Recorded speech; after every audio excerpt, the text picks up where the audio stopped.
Ao começar meu trabalho de escritor, não digo que já tivesse uma consciência clara do que afirmei até aqui, mas na noite criadora da vida pré-consciente do intelecto, eu já sentia que devia escrever como se a sorte do meu país e de meu povo dependesse do que eu fizesse. Não tendo poder político nem econômico, achava que isso era o que podia fazer. Um romance, um teatro, uma poesia, que pelo menos não aviltassem o nosso país. Porque estão aviltando, viu? E estão espalhando no Brasil inteiro. Eu tenho viajado, eu fui da Amazônia ao Rio Grande do Sul, estive no centro, na Palma de Tocantins. Do mesmo jeito que o povo brasileiro me entusiasma em todos esses lugares, a arte que estão distribuindo para esse povo é de quarta categoria. E estão nivelando pelo gosto médio, atrás do mercado. Que industriais e comerciantes façam isso, tudo bem, mas os artistas, eu não sei se talvez vá ofender algum de vocês aqui, mas eu liguei à televisão outro dia e tive a pouca sorte que quando eu liguei, apareceu um tal de uma banda Calypso. Olhe, eu vou dizer uma coisa, o negócio era o seguinte, eles disseram, para você, se você quiser me conquistar, você tem que suar. Eu já achei ruim, mas ele achou tão bom, o homem, que ele foi adiante, fazendo variações. Se você quiser me conquistar, você tem que suar. Se você quiser me conquistar, você tem que balançar. Se você quiser me conquistar, você tem que rebolar. Uou, uou, uou, uou, uou.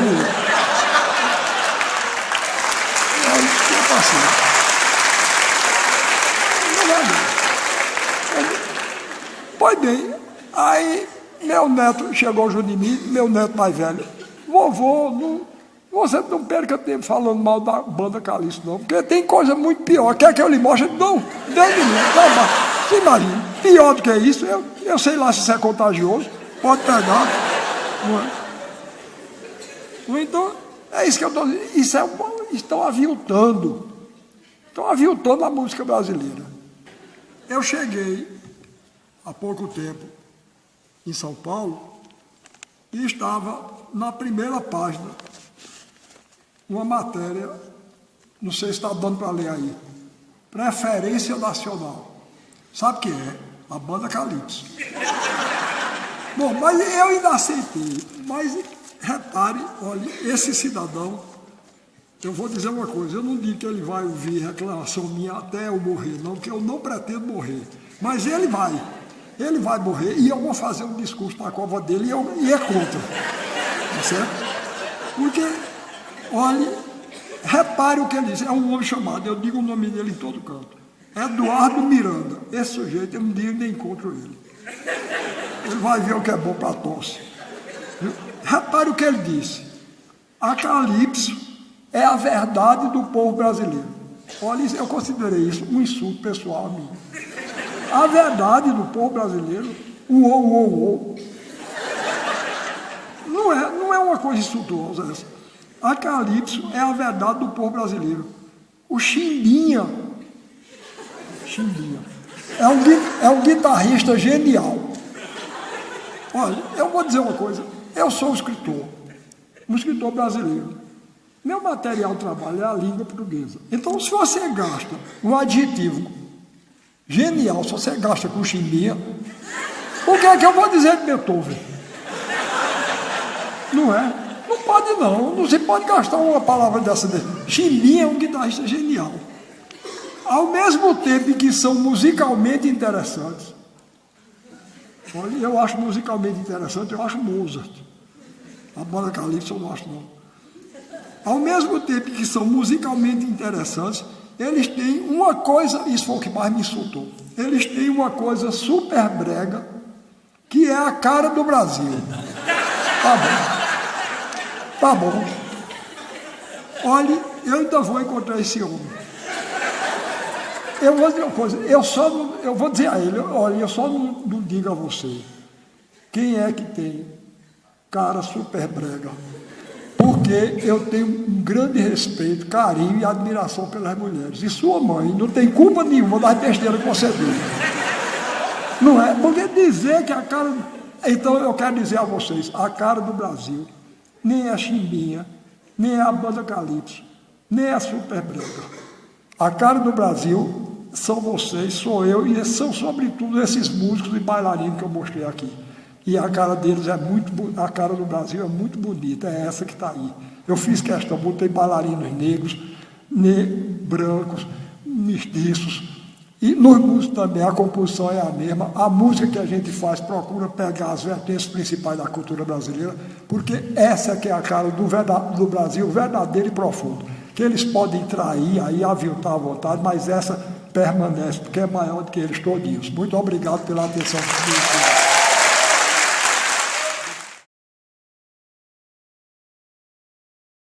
deu. Eu fiquei com a preocupação, os arquitetos brasileiros fugindo da cor. Então eu descobri alguma coisa que no campo da arquitetura era o equivalente do folheto para mim. É uma casa maravilhosa, feita por um negro que se alfabetizou aos 36 anos, Gabriel Joaquim dos Santos. Ele fazia essa casa com caco de cerâmica, de copo, de prato. É toda feita de caco, mas é uma cor, é uma coisa linda a casa. É o oposto da arquitetura de Brasília.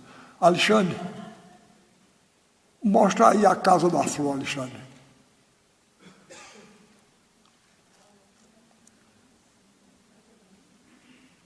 Olha, 1923, ele saía pegando caco, e criando. Agora vejam o que ele escreveu. Repare que coisa linda. São expressões dele mesmo. Disse: minha casa nasceu dos sonhos que tenho, uns já no sono, outros pouco antes de pegar no sono. Pensei em fazer ela do nada, mas cercada por um muro feito de cacos, de potes, jarras, tijolos e telhas. O primeiro bordado que fiz nas paredes, bordado, ele chama bordado, está vendo? Ele chama isso bordado. Ele bordava as paredes. O primeiro bordado que fiz, deixa aí, que fiz nas paredes dela, foi perto da minha cama, que também foi feita por mim. Mas antes mesmo de terminar a parte de dentro, comecei a embelezar a de fora. A inspiração continuava a vir do sonho. E hoje a Casa da Flor está pronta. É revestida de cacos de telha, de vidro, de potes, de pratos, de cerâmicas. Eu quero que ela fique aí, que nunca se desmanche. A chuva bate nela, lave, mas ela fica como é, uma sempre viva. Sempre viva é uma flor que realmente dá a impressão de não molhar, não é? As flores iam aparecendo nos meus sonhos e na minha imaginação. E eu ia fazendo cada uma delas com cacos de garrafa, de pratos e de telhas. No meu quarto, separei por uma escada a cama do altar dos livros. Veja, para mim que sou escritor, ele não chama estante, não. Chama o altar dos livros. É o oposto daquele homem que foi me aconselhar a não fazer mais livro, não é? Ele considera, como eu, o livro uma coisa tão importante que ele chamou o altar dos livros. A estante onde existe um retrato do presidente Getúlio Vargas. Fiz de tudo em minha vida. Fui pedreiro, operário, trabalhei nas salinas, fui carpinteiro, mas hoje sou arquiteto, um mestre de obras, um artista. Veja que consciência do valor dele. Não tive escola, aprendi tudo com a ventania. Que coisa linda. Aprendeu tudo com a ventania. Só aprendi a ler com 36 anos. Foi um menino, meu vizinho, que me ensinou as letras. Depois que estudei a cartilha com ele, pude ler a Bíblia e comecei a anotar num caderno os pedaços dela que mais me impressionavam. Eu gostaria muito de pegar esse caderno dele para saber quais foram os pedaços que mais impressionaram ele na Bíblia. Eu garanto que o Apocalipse ele gostava muito, porque eu gosto muito. Não sei se estou... Vivo sozinho na casa da flor. Nunca me casei nem tive filhos. Se não fosse assim, eu não podia ter feito a casa. Repare, celibato arquitetônico. Não é? É um herói. Eu só acredito em gente assim, apaixonada. Se o sujeito for muito racional, ele fica em casa, que isso não tem futuro, não. Se não fosse assim, eu não podia ter feito a casa. E repare outra coisa, a generosidade. E a patente dela não podia ser de todo mundo, como é. Ele disse, está aí a casa, quem quiser pode copiar. A casa da flor é feita de pensamento e sonho. É feita de cacos. É caco, mas é coisa de muita importância. Não sei o que tenho com os cacos. Quebra-se um pote e eu fico contente quando me dão os cacos, porque depois transformo tudo numa flor. Olha, isso é a imagem de qualquer artista. Pega os cacos, coisa que ninguém dá importância, e transforma numa flor, um elemento de beleza. Fico tão satisfeito. Aí na minha vida tem um mistério que eu não posso compreender. Para que é que eu ia querer uma jarra nova? De jarra comprada eu não preciso. Isso não tem graça. Quero é os cacos, porque dos cacos faço as coisas que os outros admiram. Aqui em Cabo Frio, a casa dele é lá perto de Cabo Frio, no Rio. Tem palacete, tem casa, mas é tudo casa organizada. É a força da riqueza. Mas na casa da flor, o que todo mundo vê é a força da pobreza. De noite acendo a luz, me sento nesta cadeira e, ó alegria, vejo tudo prateado. Fico tão satisfeito, eu mesmo fiz e eu mesmo fico satisfeito, vendo tudo quanto é caco, transformado em beleza. Não é uma maravilha, um sujeito desse. E ninguém sabe o nome dele no Brasil. Eu vi gritando em todo canto, mas ninguém aprende.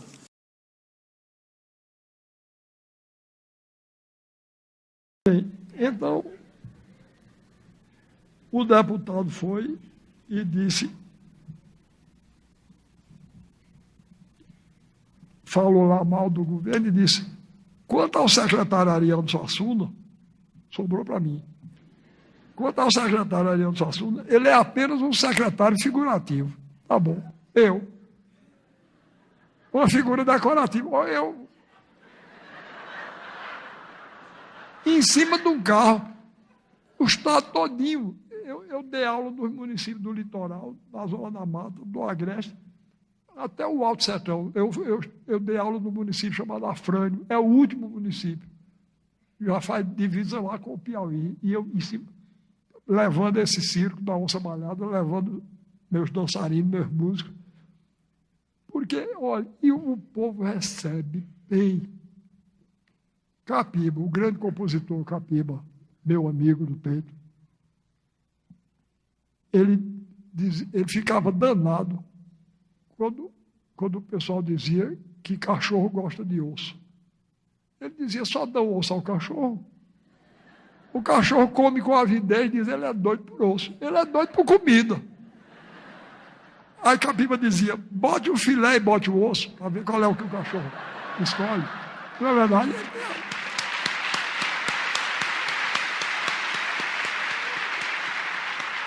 Pois bem, o que está me deixando indignado é que não estão dando direito ao povo brasileiro, principalmente aos jovens, o direito de entrar em contato com o filé. Só dão osso a eles.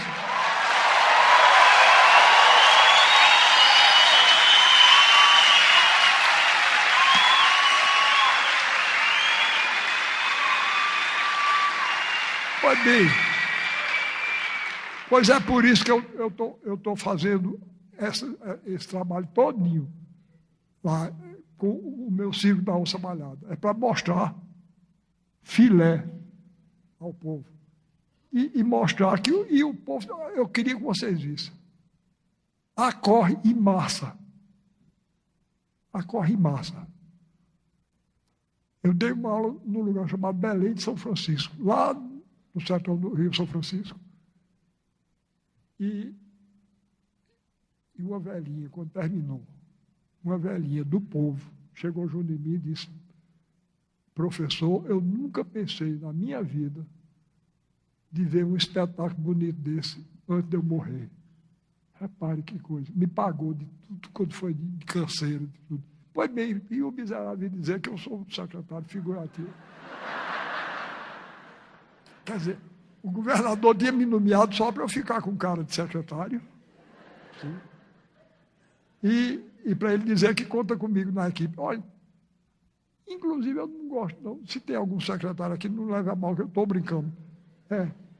Eu não gosto de ser chamado por um fato muito... Lá quando eu era menino, no sertão da Paraíba, tinha lá um jumento vadio que andava na rua sem dono. Sabe como era o nome dele? Secretário. Aí eu vou lá me orgulhar do negócio dele.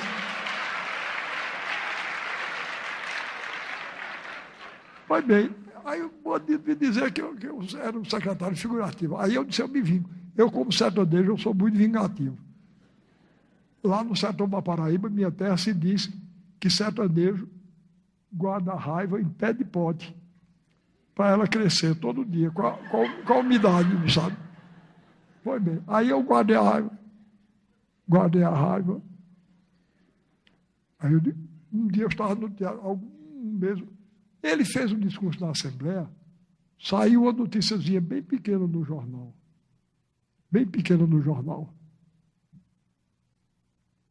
E ele nunca pensou que eu tivesse lido, mas eu li. Aí eu estava no teatro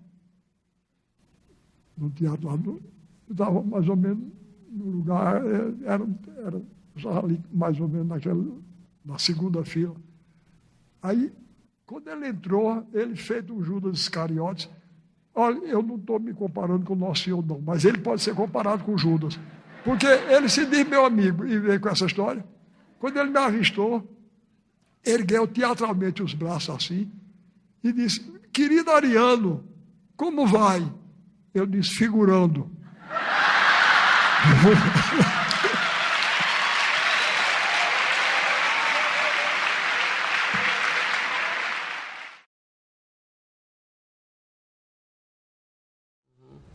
Outro dia um jornalista me perguntou se eu tinha o hábito da leitura. Eu disse a ele: não tenho o hábito não, eu tenho a paixão da leitura. Tá certo? Eu acho que, aliás, que um escritor é, antes de tudo, um leitor. Você não pode imaginar o encantamento que era para mim no sertão da Paraíba. Eu, logo que me alfabetizei, eu comecei a ler. Meu pai deixou uma biblioteca muito boa, meu pai era um grande leitor, gostava muito de literatura. Foi na biblioteca que ele nos deixou que eu li pela primeira vez Essa de Queiroz, Machado de Assis, a Luísa Azevedo, Euclides da Cunha. Então, eu vivia no sertão e as duas paixões, os dois elementos que me abriam para o mundo, para a fantasia do mundo, para a alegria do mundo, eram o circo e o livro. Tá certo? Então, quando eu coloquei, não foi à toa que eu coloquei no Alto da Compadecida um palhaço para me representar. É porque, para mim, o palhaço é a figura emblemática do ator. E o circo, até pela forma circular e uterina, é um emblema do mundo, é uma metáfora do mundo. Então, foi essa paixão da literatura que me levou logo que eu comecei a ler aqueles livros, eu comecei a querer ser um deles. A gente quer que passaram a ser os meus modelos de vida, os escritores. Então, o que eu diria aos jovens de hoje é que, se possível, eles não deixem a leitura de lado. porque foi a leitura que me abriu para o mundo. A leitura foi uma coisa fundamental. Eu não posso entender o mundo sem literatura, tanto para ler como para escrever. Eu leio todo dia e escrevo todo dia. É uma paixão para mim. Não faço distinção entre a literatura e a vida. Agora, para a juventude de hoje e para os professores de hoje, com os meios de comunicação, como estão muito diferentes, eu acho que um caminho seria, eu vou dar um exemplo prático. Guel Arraes fez uma adaptação muito bonita de um livro pelo qual eu tenho uma grande admiração, O Coronel e o Lobisomem, de José Cândido de Carvalho. Então, eu tenho certeza de que se o professor exibe o filme no aparelhozinho de televisão na classe e dá o livro para os estudantes lerem, eu tenho certeza que eles vão se apaixonar pelo livro. Eu acho que seria um caminho. A minha mãe foi uma personalidade fora do comum, viu? Ela ficou viúva, para você ter uma ideia, ficou viúva com 34 anos, com 9 filhos, no sertão da Paraíba. E criou todos, e nenhum deu para ladrão, nem para assassino. Então eu acho isso uma coisa extraordinária.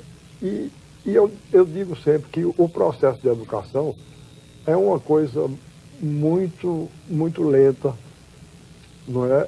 E eu já estava casado e com filhos, e ainda de vez em quando ela tinha que me chamar a atenção para alguma coisa. Ela era uma figura extraordinária. Você veja então o que aconteceu. Eu já estava casado e com filhos, e quando foi um dia, ela começou a achar que eu estava tratando os filhos com muita dureza. E eu realmente estava. Depois eu vi que estava, mas é porque eu tinha sido criado por ela desse jeito. Mas depois eu vi que, depois que ela me chamou a atenção, que a situação tinha mudado.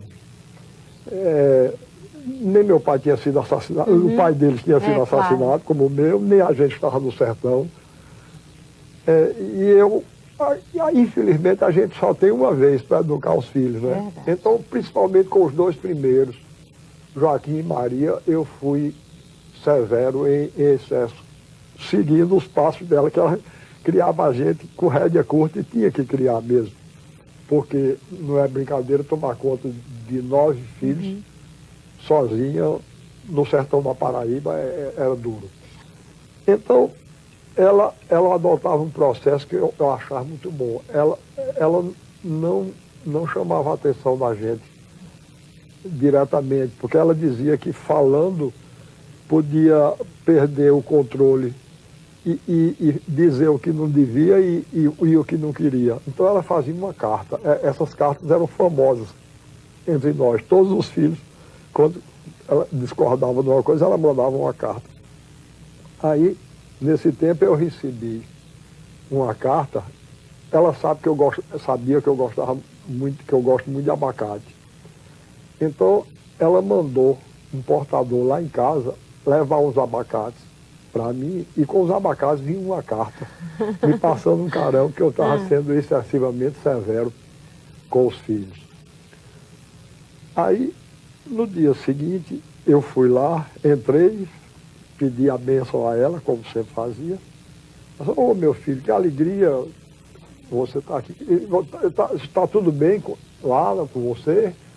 Aí eu disse: "Está, mamãe. A única coisa que não está bem foi um portador que me apareceu ontem, um vendedor de abacate, me vendeu os abacates por um preço muito caro." Ela entendeu imediatamente o que é que eu estava dizendo, né? Aí disse: "E você não pense que os abacates foram para você, não. Os abacates foram para sua mulher, que merece. Você não está merecendo, não.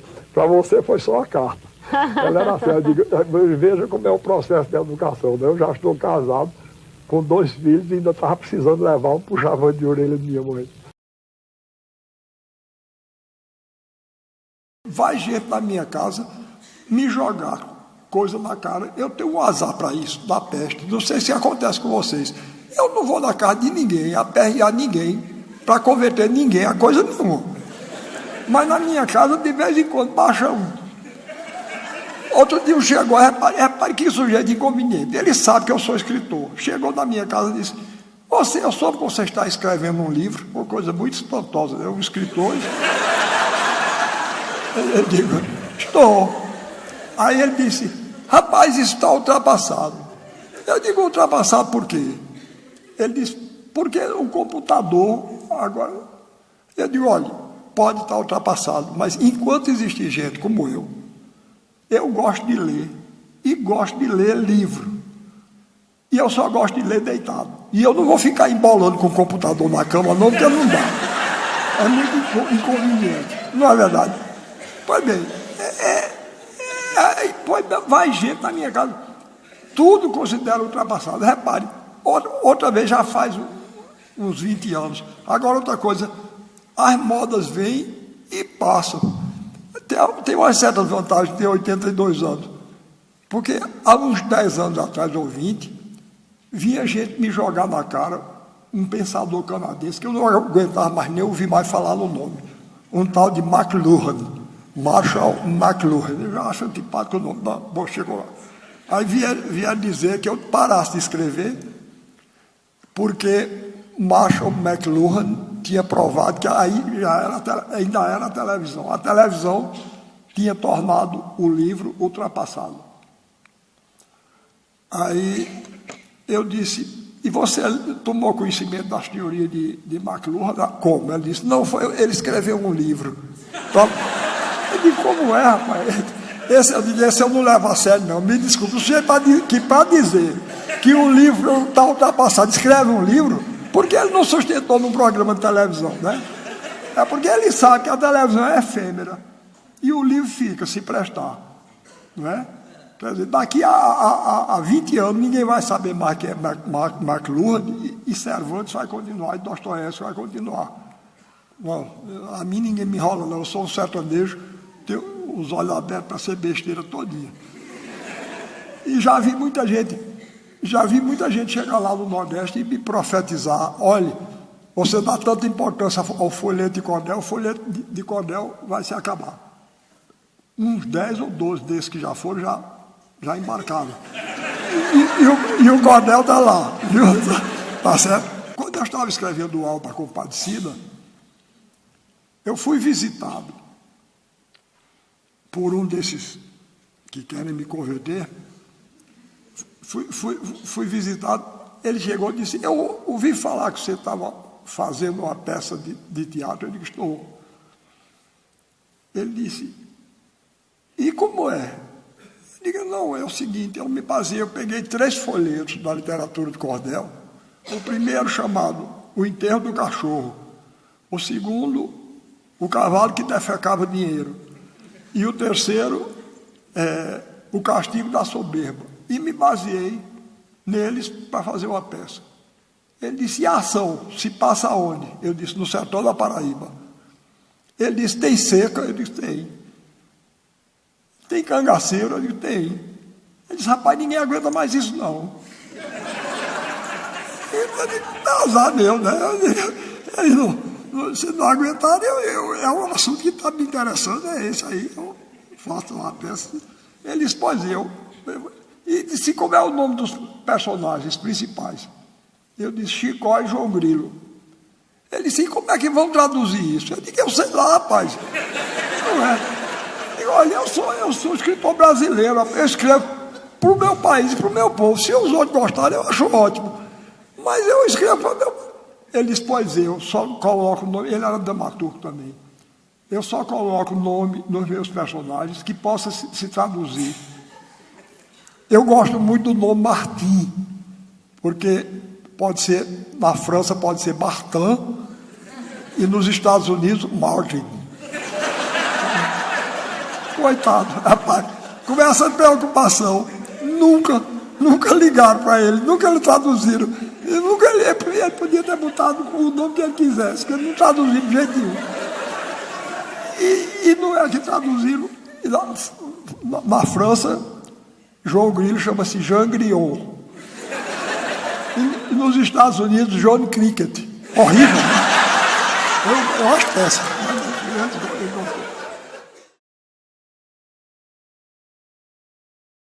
As pessoas que já me conhecem sabem da importância que eu dou a uma distinção feita por Machado de Assis,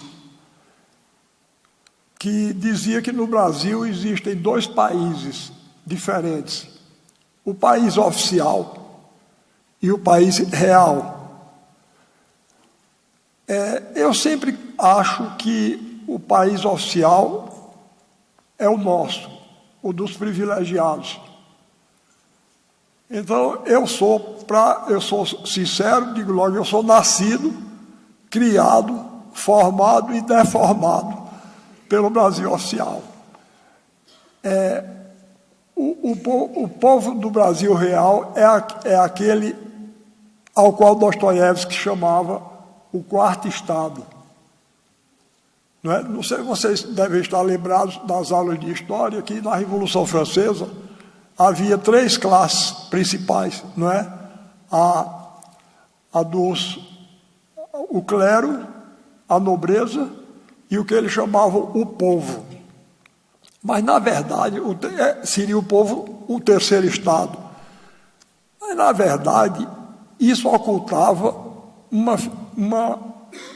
um fato que os líderes revolucionários, como Robespierre, Danton, etc., tentavam esconder. É que, de fato, na classe que eles chamavam povo, havia 2 classes.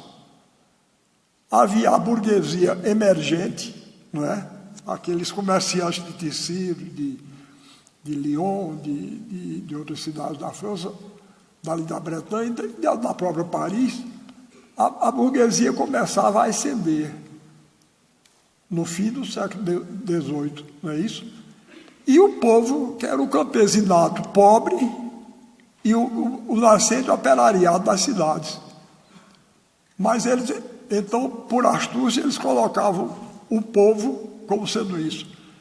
Então, o que eu chamo o Brasil real é o povo do quarto estado. É essa enorme maioria de analfabetos e semi-alfabetizados que representam o grosso da população brasileira.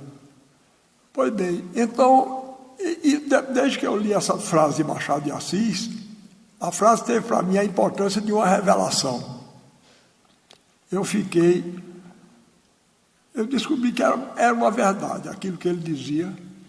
Agora, resolvi de minha parte, tendo a consciência de que fui criado e formado pelo Brasil oficial, tendo a consciência de que, se a gente quiser que o Brasil dê um passo fundamental no sentido de se tornar não um país, mas uma nação, a gente tem que levar em conta esse quarto estado.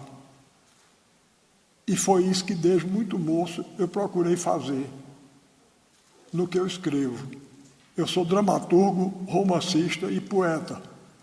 E então eu resolvi prestar atenção à arte do povo do Brasil real, para ver se conseguia, assim, a criação de uma arte que, até do ponto de vista político, apresentasse um caminho para que a nossa nação se plasme como uma nação verdadeira. Eu tenho essa preocupação, uma preocupação muito grande, desde muito jovem. E a semana passada me revelaram um fato que eu achei muito curioso. O meu neto, eu tenho um neto que tem o mesmo nome que eu, Ariano. E ele estava numa aula e uma professora de História do Brasil começou a elogiar os Estados Unidos. elogiar, elogiar. Ele aí começou a rebater. Começou a rebater. Daqui a pouco a professora virou-se para ele. Para minha surpresa, a professora sabia que era ele e sabia que o avô dele era eu. Aí disse, olhe, e ela sentiu nas palavras dele que ele estava um pouco se encaminhando numa linha parecida com a minha, porque ela aí disse, olhe, eu quero dizer a você que seu avô tem uma visão muito idealizada do Brasil e do povo brasileiro. E eu vou lhe dizer uma coisa, eu não sei se vocês conhecem aqui a expressão quenga, conhecem? Pois bem, então, a professora lá disse, eu preferia ser quenga nos Estados Unidos a ser uma professora que sou aqui no Brasil. Aí disse, porque e ainda vem dizer que eu idealizo. Ela é que idealiza, não é? Os Estados Unidos. Imagine uma coisa dessa, aquele paraíso maravilhoso. Eu tinha uma irmã que era como ela, coitada, ela acreditava nessas coisas. Chegou lá um dia, ela de noite não podia dormir, porque ela foi à igreja e lá tinha uma parte da igreja para preto e outra para branco. E ela ficou chorando de noite. Não é que aqui não exista preconceito, não existe, mas lá é mais virulento, muito mais virulento. Pois bem, então eu parto dessa, eu sei demais os defeitos que existem no Brasil, era o que faltava eu não saber. Eu fui forçado a isso, mesmo que eu não quisesse, eu fui forçado.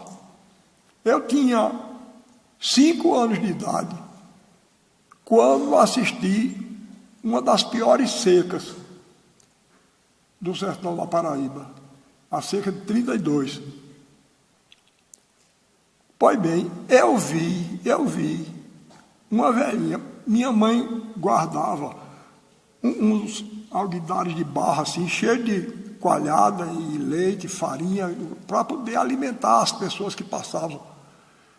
Pois bem, essa velhinha, ela veio com o filho dela, a nora e os netos pequenos, saiu lá da estrada e se encaminhou para a casa da gente para perder. No meio do caminho a gente viu ela tombar, morreu. E eu ia não ver uma coisa dessa. Eu vejo. Aí, outra coisa, os erros daqui são diferentes dos de lá, mas não são menores, não. Não existe nação exemplar no mundo, não.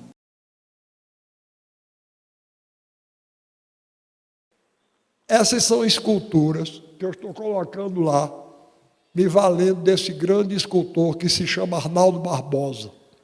Bom, eu vou então dar umas palavrinhas sobre Arnaldo, para vocês verem que às vezes, como é importante uma oportunidade na vida de uma pessoa.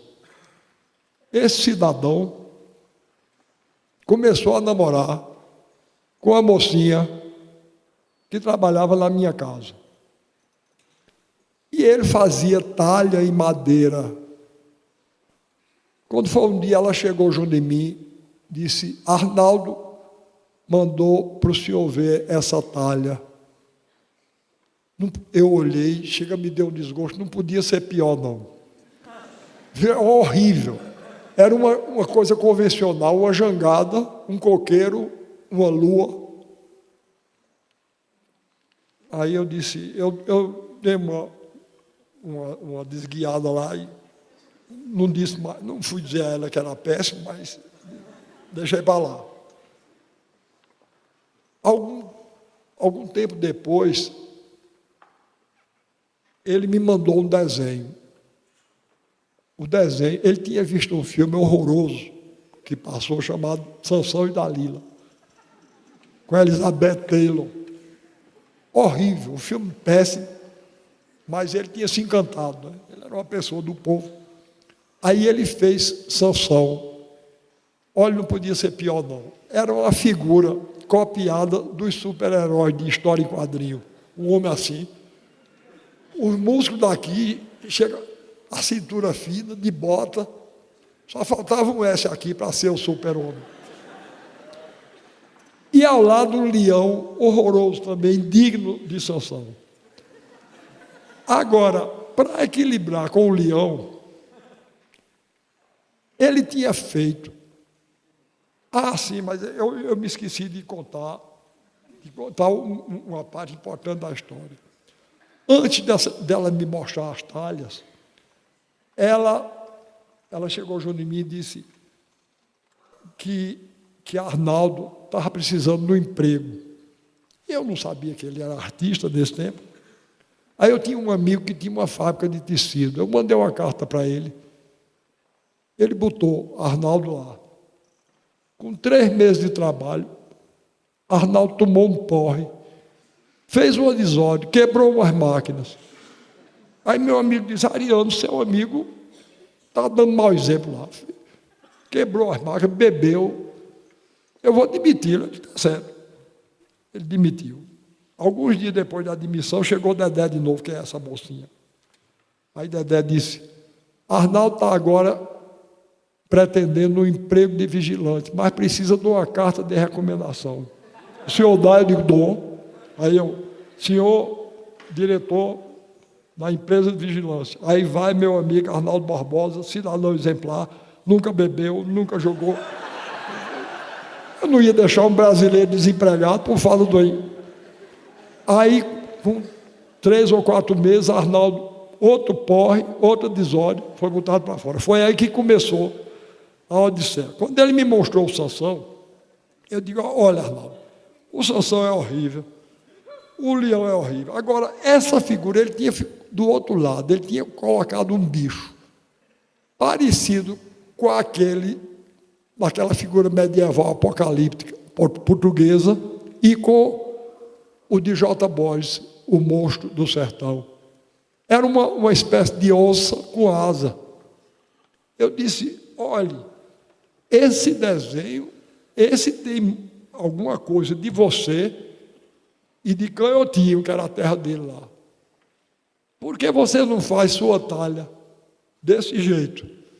Aí ele disse: se eu fizer talha desse jeito, eu não vendo. Aí, nesse tempo, eu estava como diretor do Departamento de Extensão Cultural da universidade. Aí eu disse: quanto você ganha vendendo essas talhas ruins? Ele disse: 300 cruzeiros por mês. Eu disse: pronto, a universidade vai lhe dar 300 para você fazer talha de desenhos como esse. Ele começou a fazer. Aí eu disse: Arnaldo, eu incorporava ao patrimônio da universidade. Vamos fazer agora em 3 dimensões, vamos fazer escultura. Ele começou a fazer. Depois eu disse: Arnaldo, os grandes momentos de escultura do mundo são todos em pedra. Ele aí começou a fazer em pedra. Nunca mais bebeu, nunca mais fez desordem. Está vendo? Ele estava fazendo desordem e bebendo porque estava deslocado. Ele era um artista e um grande artista. Vejam, passa aí. Olha, está vendo? Eu não tenho mais inveja da França por causa de Rodin, não. Pode ficar com Rodin. Eu gosto muito mais disso. Tá certo? Veja que beleza. Em pedra, são esculturas gigantescas em granito, 3,5 metros de altura. Passa lá, passa. Olha, essa me é muito cara, porque eu sempre senti muita falta da face feminina e materna de Deus. É por isso que eu escrevi o Alto da Compadecida, porque na figura de Nossa Senhora eu fui encontrar isso. E essa aí é Santana, a mãe de Nossa Senhora, com Nossa Senhora menina. Passa, Arnaldo. Arnaldo não, passa, Alexandre. Olhe que beleza, repare, as 2 pedras lá, e aqui no meio o Cristo Rei, Nossa Senhora de lado e São José, que é o padroeiro de Belmonte, do outro lado. Passa, Alexandre. Olha que beleza, passe. Oh, repare que coisa. Santo Antônio. Bom, então, eu vim aqui hoje e o que eu queria dar ideia a vocês era isso. Vejam bem, Eu, às vezes, sou acusado de não gostar das culturas estrangeiras. Isso não é verdade. Eu seria um ingrato, tá certo? Eu devo muito a grandes escritores de diversos países. Devo muito a Gogol e Dostoiévski e Tolstói, que são russos. Devo muito a Molière, que era francês. Devo muito a Cervantes e Calderón, que eram espanhóis. Devo muito a Goldoni, que era italiano. Então, eu não tenho hostilidade contra forma de cultura nenhuma. Agora, eu não posso admitir que os meios de comunicação peguem o lixo cultural americano e espalhem pelo mundo, fazendo a gente engolir de goela abaixo, como se fosse modelo. Não é verdade?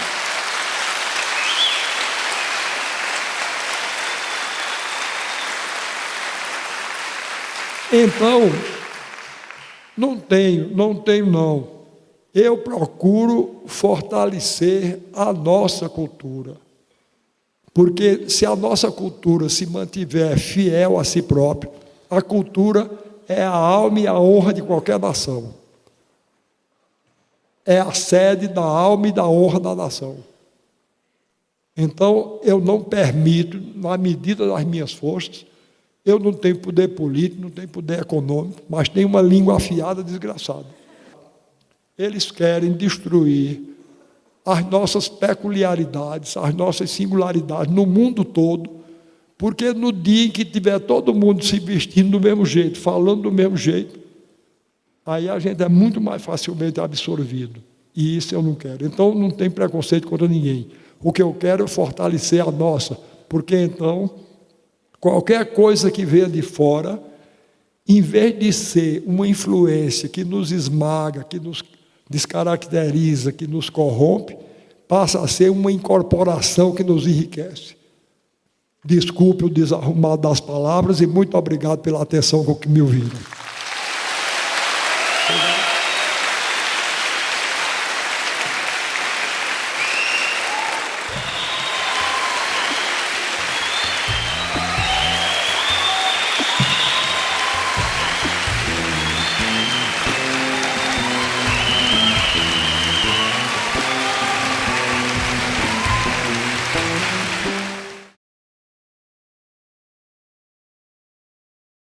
Molière era um dramaturgo que só podia nascer na França.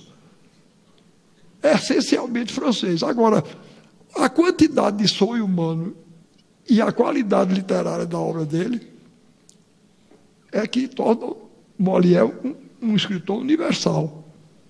Eu não conheço ninguém universal de início, não.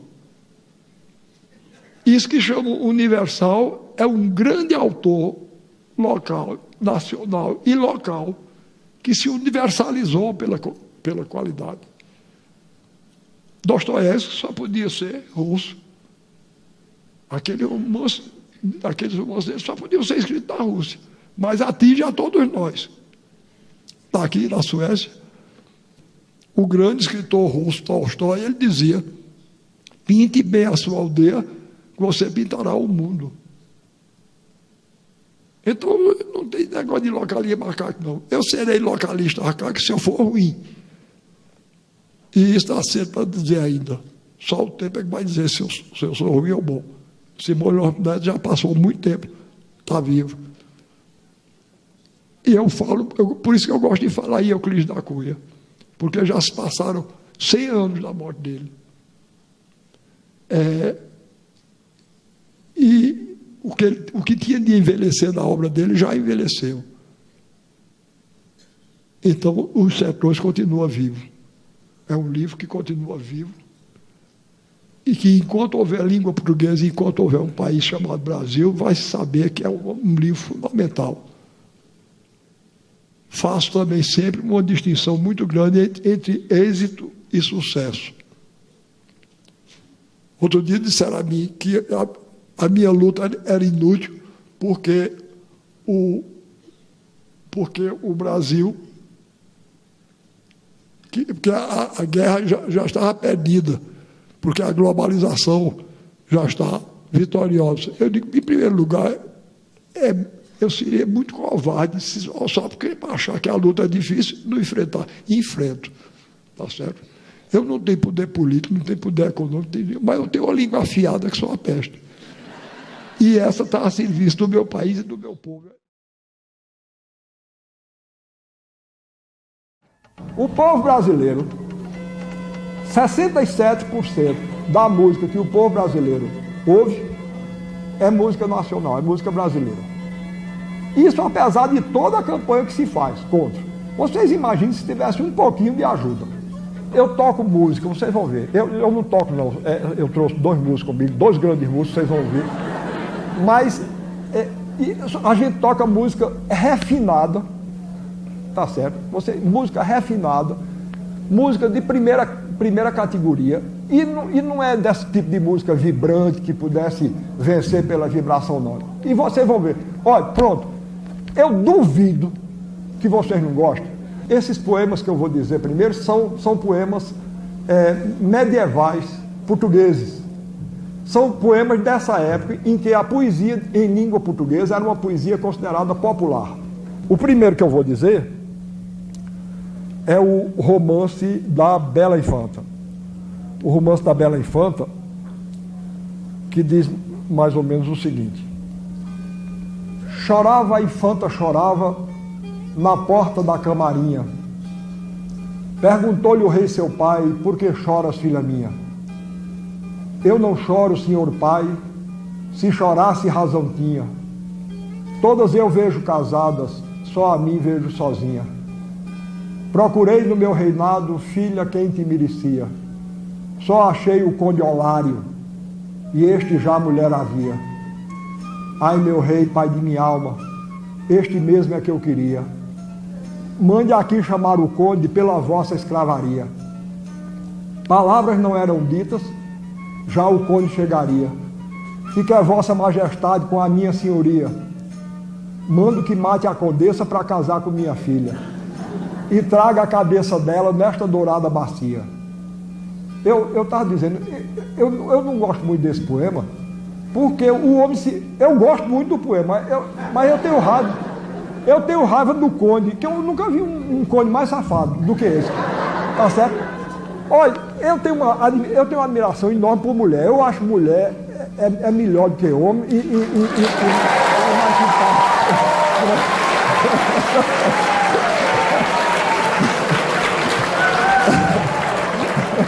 Mas é verdade. Vocês vejam o miserável, o rei manda que ele mate a mulher. A mulher é uma coisa extraordinária, de uma fidelidade a ele, de uma bondade extraordinária. Não ocorre nem um minuto a ele que ele não devia matar para não se arriscar. Ele se porta muito mal, o representante da minha classe aí. Péssimo. Mas em todo caso, vamos lá, vamos continuar. Mando que mate a condessa para casar com minha filha, não é? E traga a cabeça dela nesta dourada bacia.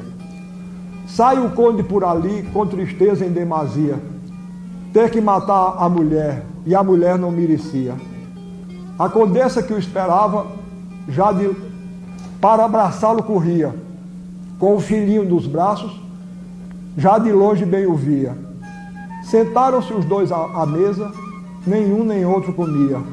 As lágrimas eram tantas que pela mesa corriam. Por que choras, senhor conde? Desafogue essa agonia. Me dê a sua tristeza que eu lhe dou minha alegria. Olha que beleza, isso é uma frase de mulher mesmo, coisa bonita, hein? Não é? Olha, que coisa bonita. E o miserável não se porta à altura. Porque chora, senhor conde, desafogue essa agonia. Me dê a sua tristeza que eu lhe dou minha alegria. Ou te mandam para a batalha, ou te mandam para a Turquia. Nem me mandam para a batalha, nem me mandam para a Turquia. O rei manda que te mate para casar com sua filha, e quer a sua cabeça nessa dourada bacia. Não me mate, senhor conde, um remédio haveria. Vou meter-me num convento da ordem da freiraria. Lá guardarei castidade e a fé que te devia. Como pode ser tal coisa, condessa da minha vida? O rei manda que te mate para casar com sua filha, e quer a sua cabeça nessa dourada bacia. Deus que te perdoe, meu conde, lá na hora da quantia. Me tragam aqui, meu filho, entranhas da minha vida. Deste sangue do meu peito, beberá por despedida. Bebe, meu filhinho, bebe este leite de agonia. Hoje aqui ainda tens mãe que tanto bem te queria. Amanhã terás madrasta de mais alta fidalguia. Já ouço tocar o conde, já ouço tocar o sino. Ai, meu Deus, quem morreria? Morreu foi a bela infanta, pela culpa que trazia. Descasar os bem casados, coisa que Deus não queria. Não é bonito, né? Bom.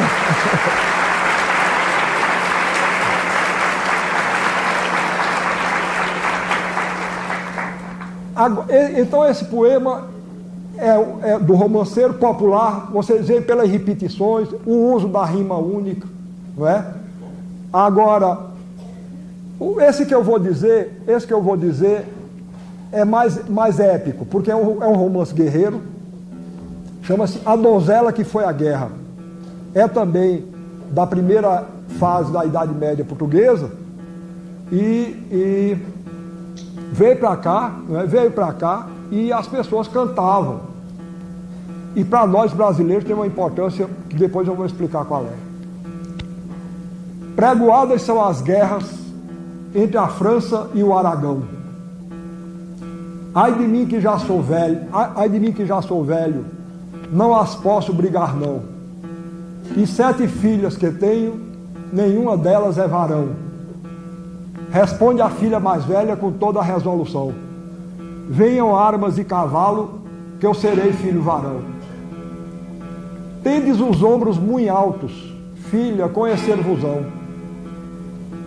Venham armas bem pesadas, os ombros abaixarão. Tendes as mãos delicadas, filha, conhecer-vos-ão. Venham já luvas de ferro e compridas ficarão. Tendes os peitos bem altos, filha, conhecer-vos-ão. Venha gibão apertado, os peitos encolherão. Tendes os olhos bem vivos, filha, conhecer-vos-ão. Quando eu passar pela armada, porei os olhos no chão. Aí o poeta faz uma pausa e já aparece um capitão que está perturbado, porque aquele soldado tem os olhos bonitos demais. Tá certo? Então, o capitão aí já fala: senhor pai, senhora mãe, grande dor de coração, os olhos do conde Daros são de mulher, de homem não. Convidai-o vós, meu filho, para ir convosco ao pomar, pois se ele for mulher, a maçã se vai pegar. Deve ser uma vocação do Jardim do Éden, não é? A donzela, por discreta, uma pera foi pegar. Ah, que bela pera essa para um homem cheirar. Maçãs ficam para as damas, quem lhes pudera levar. Senhor pai, senhora mãe, grande dor de coração, os olhos do conde Daros são de mulher, de homem não. Convidai-o vós, meu filho, para convosco feirar, pois se ele for mulher, as fitas se vai pegar. A donzela, por discreta, uma faca foi comprar. Ah, que bela faca esta, para um homem brigar. Fitas ficam para as damas, quem lhes pudera levar. Senhor pai, senhora mãe, grande dor de coração, os olhos do conde Daros são de mulher, de homem não. Agora vai esquentar. Convidai-o, vós, meu filho, para convosco banhar, pois se ele for mulher, ao convite vai faltar. Aí a donzela combina com o pajem dela para interromper, né? A donzela, por discreta, começou-se a desnudar. Traz-lhe seu pajem uma carta, pôs-se a ler, pôs-se a chorar. Notícias chegam agora, novas de grande pesar, de que minha mãe é morta, meu pai se está a afinar, e os sinos da minha terra, por ele os ouço dobrar. Monta, monta, cavaleiro, se me quer acompanhar. Chegaram aos altos passos, foram-se logo a apear. Senhor pai, trago-lhe um genro, se ainda quer se casar. Foi meu capitão na guerra, de amores me quis contar, se ainda me quer agora, com meu pai há de falar. 7 anos andei na guerra, me fiz de filho varão. Ninguém me conheceu nunca, somente o meu capitão. Conheceu-me pelos olhos, que por outra coisa não. Não é bom?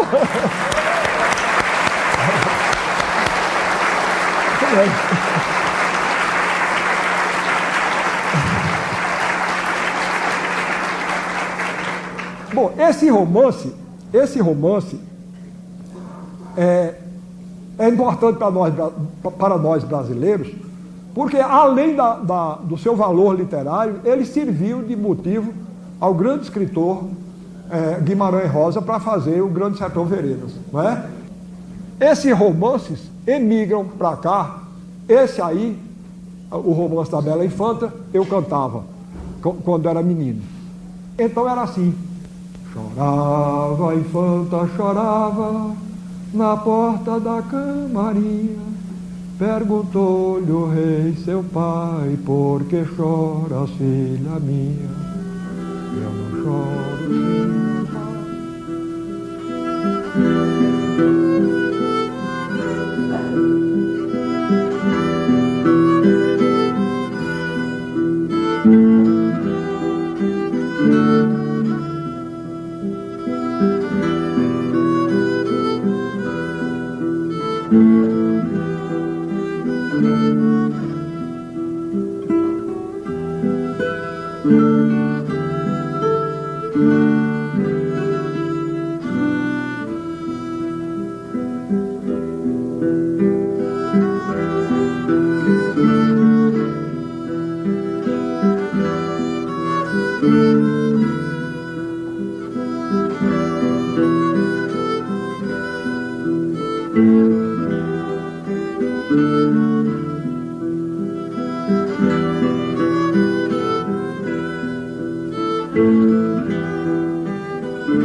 Um país que tem uma música dessa precisa imitar ninguém, não é? Não é verdade?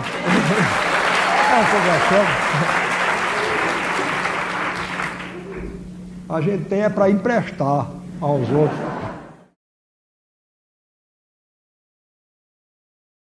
Olha, eu mostro sempre esse cartaz. Estão entendendo? Foi de uma exposição que se fez no Museu de Arte de São Paulo. E que diz assim: arte no Brasil, uma história de 5 séculos. Eu mostro esse cartaz em todo canto, porque isso é um sintoma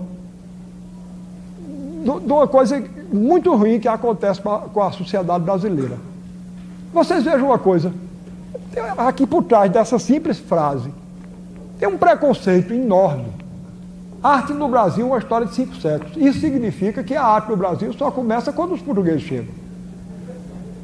Quer dizer, todo o passado rupestre, por exemplo, do Brasil está ignorado por isso aqui. E, no entanto, essa arte rupestre existe. Está aqui uma... Isso é um baixo relevo em pedra, de uma pedra enorme que tem no sertão da Paraíba, na região da Caatinga, na Paraíba, Agreste, que seja a Pedra do Ingá. Vejam que beleza, é um baixo relevo, não sei se está dando para ver, parece a menorá, o candelabro judeu, não é? Que coisa bonita, medonha.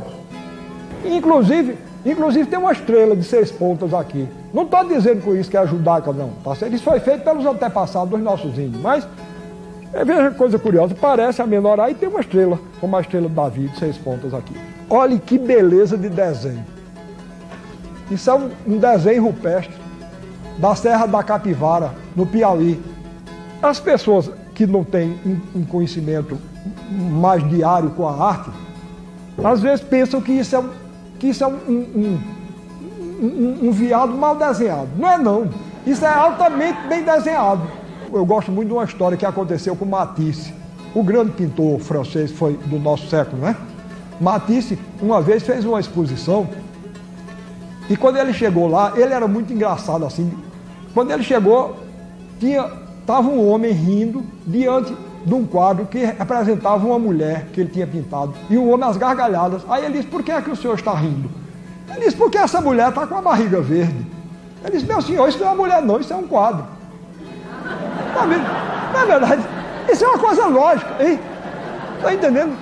Uma coisa é a mulher do Rialto, outra coisa é a mulher de quadro. Goethe dizia uma frase que eu acho genial. Ele dizia, um pintor que pintasse um cachorro igual aos cachorros que existem, não teria feito um quadro não, teria conseguido somente um cachorro a mais.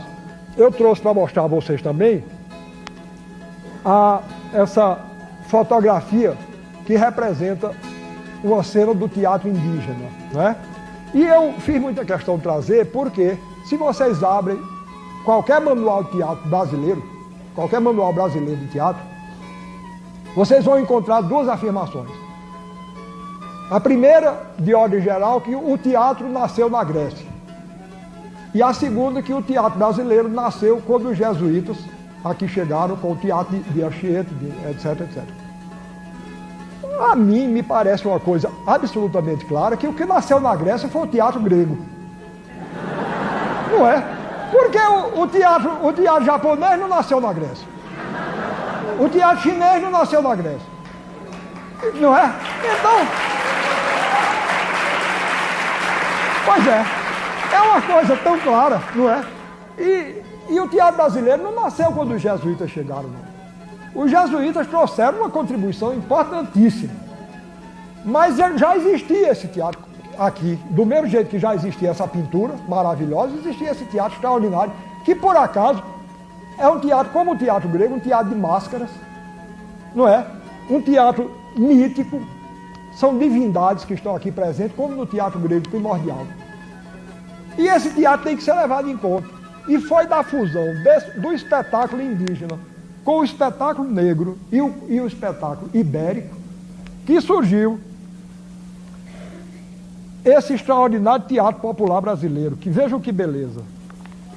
Olhem que coisa. Reparem que beleza, hein? Então isso aqui tem uma presença ibérica, negra e indígena. Eu falei na importância das outras etnias, eu sempre tive muita admiração pela cultura japonesa. E eu sempre dizia que o filme de Kurosawa, por exemplo, o filme de samurai, o teatro nacional e popular do Japão exerceu uma influência fundamental. O Noh e o Kabuki, é dali que vem aquelas roupas, aquelas atitudes, aquele modo de representar. E eu achava que para nós brasileiros, claro que eu não queria que nós imitássemos Kurosawa, eu queria que nós fizéssemos em relação ao Brasil o que ele fez em relação à cultura japonesa. Então eu achava que o que para ele foi o Noh e o Kabuki, para a gente é isso aqui. Então, muito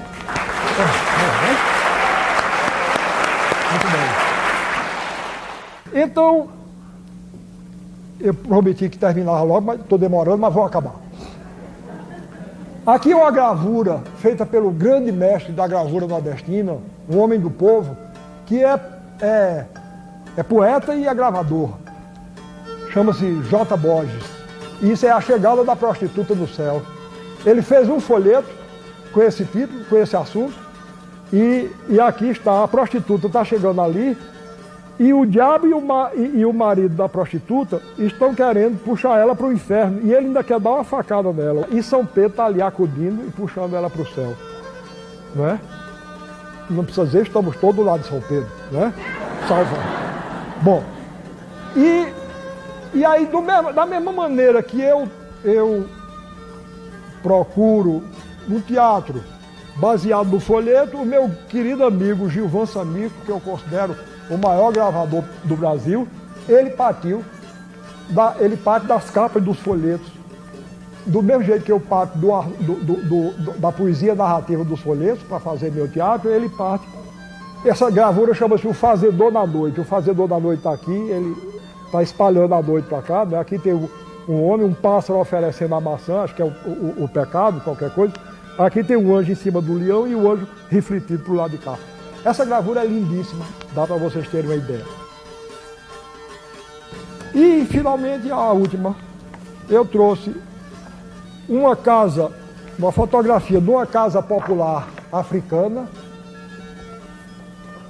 que é muito bonita, e uma casa popular brasileira, que é muito bonita. Essa aqui são fotografias de outra querida amiga minha, que é uma grande fotógrafa também, Ana Mariane, e que ela... Vejam que beleza vocês vejam, o preconceito contra a cultura popular é tão grande, que quando ela publicou um livro sobre essas casas populares, um crítico brasileiro disse que os mestres de obra do Nordeste provavelmente tinham que ter conhecido Volpe e Mondrian. Vocês imaginem o mestre de obra nosso conhecer Volpe e Mondrian. Aí eu, por brincadeira, disse ele, olha, você aqui, você pode até assistir, mas você não vai perguntar isso ao não, porque ele pensa que você está dizendo alguma pornografia, você é capaz de morrer, não é? Você recebeu alguma influência do Mondrian, chamado o quê? Não entende o que é? Né? Bom, de maneira que eu chego no fim, e eu quero então dizer isso a vocês, que, como eu disse, eu não tenho... Como eu faço essa valorização da cultura brasileira, as pessoas pensam que eu tenho hostilidade a outras formas de cultura. Não tem nenhuma. Tá certo? O que é que eu teria contra Dostoiévski? Não tem nada. E outra coisa, não sou um fanista, não. Eu não gosto de uma pessoa porque é brasileiro, não. Nem gosto de uma pessoa porque é popular. Eu gosto disso porque é bom. Tá certo? Agora, também, quando eu tenho hostilidade a uma figura da cultura massificada, que eu não quero nos impor aí como modelo, contra esse eu tenho. Muita coisa. Tem muita coisa porque não presta mesmo. Esse é o meu assunto. Vocês não me deem muita corda não, senão a gente só vai sair daqui de noite. Mas então eu vou concluir. E então eu digo, como é que nós vamos deixar de lado uma cultura como essa, que é a expressão do nosso país e do nosso povo, e que pode ser uma lição para todos nós. Deixar de maneira nenhuma. E então vocês que são jovens, agora os que já estão com a cabeça branca como eu, a gente já está mais para lá do que para cá, o importante são vocês. Não me deixem cair a chama da cultura brasileira.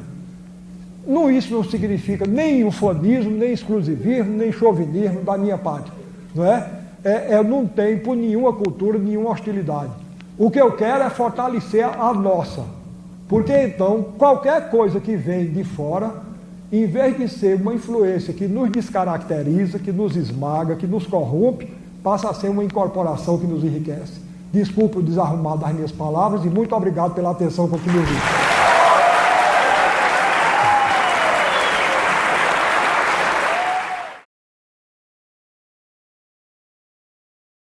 Existe uma peça de teatro de um grande dramaturgo espanhol, de quem recebi uma grande influência. Ele se chamava Calderón de la Barca. E ele fez uma peça chamada A Vida é Sonho. E vejam que coisa curiosa. Ele usa nessa peça o mesmo tipo de estrofe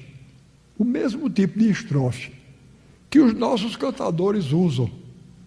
Os nossos cantadores receberam isso pela tradição oral, não sabem nem quem é Calderón de la Barca. Mas eles fazem... É uma estrofe belíssima, bem armada. Eu vou mostrar nas mãos, para vocês saberem como é, para vocês verem o dom de improviso que tem os nossos poetas. Mas eu vou dizer primeiro o verso de Calderón. Repare, o primeiro verso tem que rimar com o quarto e o quinto. O segundo tem que rimar com o terceiro. O sexto e o sétimo tem que rimar com o décimo. E o oitavo tem que rimar com o nono. Pois bem, às vezes a pessoa tem que improvisar. E tem que respeitar. Se ele não fizer isso, ele está desmoralizado. Cantador. Mas eu vou dizer, repare que beleza. Nessa peça de Calderon, ele conta a história de um príncipe, Sigismundo, que quando a mãe dele estava grávida dele, um profeta disse que ele ia ser nefasto ao reino. O rei, pai dele, Basílio, com medo, quando ele nasce, ele manda, antes de Sigismundo nascer, ele manda construir num lugar afastado, deserto, uma torre de pedra. E quando Sigismundo nasce, ele coloca ele na torre, ele não quer matar o príncipe. Aconselharam ele inclusive a matar. Mas ele deixa lá o príncipezinho nessa torre.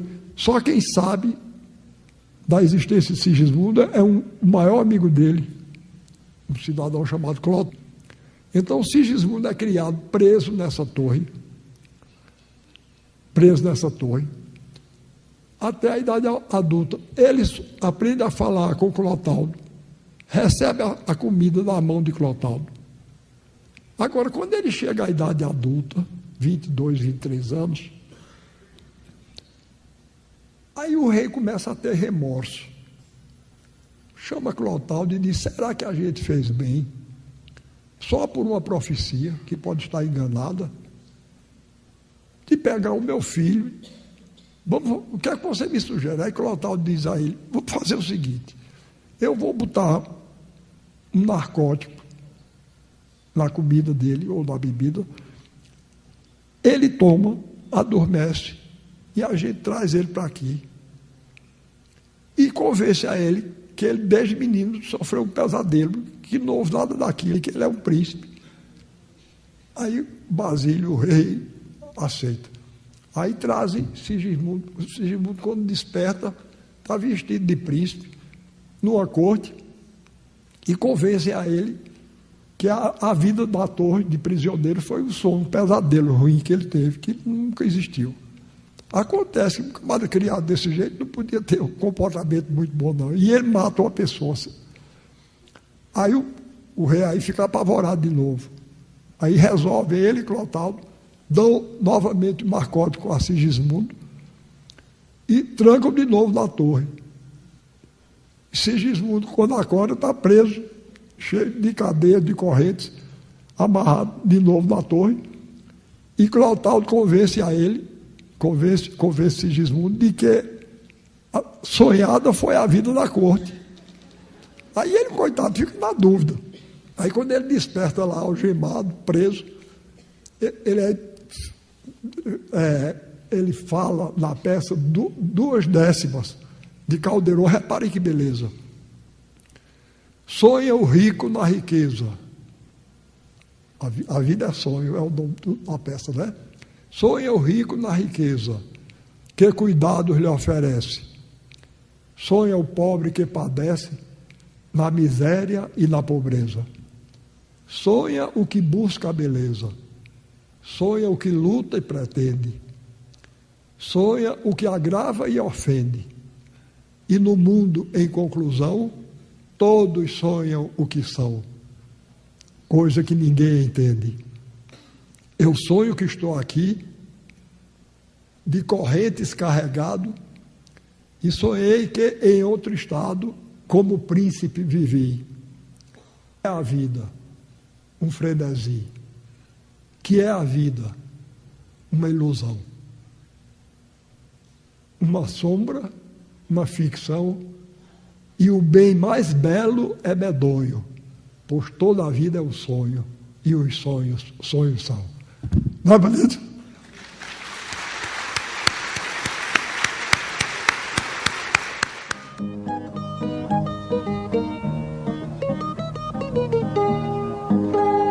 Madeira do rosarinho, venha na cidade sua fama mostrar, e traz com seu pessoal seu estandarte tão original. Não vem pra fazer barulho, vem só dizer e com satisfação. Queiram ou não queiram os juízes, o nosso bloco é de fato campeão. E se aqui estamos cantando esta canção, viemos defender a nossa tradição e dizer bem alto que a injustiça dói. Nós somos madeira de lei que o cupim não rói. Eu vim para o mundo para fazer uma literatura que se identificasse com o meu país e com o meu povo.